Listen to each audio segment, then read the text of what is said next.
the ultimate goal that these people have in mind is the goal to create a one world government run by the banking industry, run by the bankers, and they're doing it in sections. The European currency, the euro, and the European Constitution is one part of it.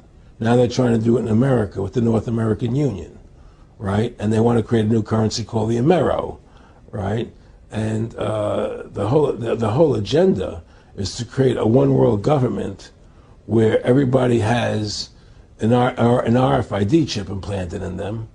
All money is to be in those chips, right? There'll be no more cash. And this is giving me straight from Rockefeller himself. This is what they want to accomplish. And all money will be in your chips. And so instead of having cash, anytime you have money in your chip, they can take out whatever they want to take out whenever they want to. If they say you owe us this much money in taxes, they just deduct it out of your chip digitally. Total control. Total control. And if you're like me or you, and you're protesting what they're doing, they can just turn off your chip. And you have nothing. You can't buy food. You can't do anything. It's total control of the people. And that chip's connected to a database that has your purchasing records, what you do, what everything, you sell. Everything is in there, you know? And so they want a one world government controlled by them, everybody being chipped, all your money in those chips, and they control the chips, and they control people. And you become a slave. You become a serf to these people. That's their goal. That's their intentions. Eric, can you be specific about when you met Rockefeller, how it happened in these discussions? I met Rockefeller through a female attorney I knew who called me up one day and said, one of the Rockefellers would like to meet you. I had made a video called Mad as Hell, and he'd seen the video and wanted to meet me and knew I was running for governor of Nevada. So sure, I'd love to meet him. And I met him, and I liked him, and he was a very, very smart man. And we used to talk and share ideas and thoughts. And he's the one who told me 11 months before 9/11 ever happened that there was going to be an event.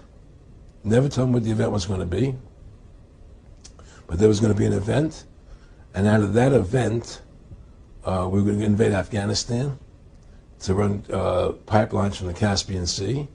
We were going to invade Iraq, you know, to take over the oil fields, establish a base in the Middle East, and make it all part of the New World Order. And we'd go after Chavez in Venezuela. And sure enough, later, 9/11 happened. And I remember he was telling me how how you're going to see soldiers looking in caves for people in Afghanistan and Pakistan and all these places. And there's going to be this war on terror, which is no real enemy. And the whole thing is a giant hoax, you know, but it's a way for the government to take over the American people. He told you it was going to be a hoax. Oh, yeah. Oh, yeah. There's no question. He says, there's going to be war on terror. And he's just laughing.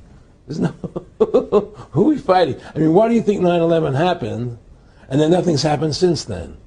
Do you think that our security is so great here that these people who pulled off 9/11, who were able to, can't knock down another plane? Come on, it's ridiculous. 9/11 was done by people in our own government and our own banking system to perpetuate the fear of the American people into subordinating themselves to anything the government wants them to do. That's what it's about, and to create this war, this endless war on terror. And that's why and that was the first lie. And the next lie was going into Iraq, you know, to get Saddam Hussein out with his weapons of mass destruction. That was the next lie. Now, specifically, this was a little over 6 years ago?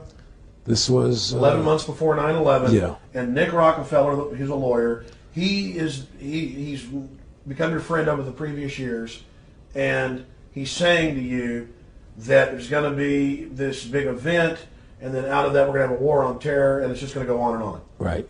An endless war on terror without any real enemy. That you can never, so you can never define a winner. And did he say that it's going to be perfect because you can't define an enemy? It just goes on and on? Yeah, because you can't define a winner.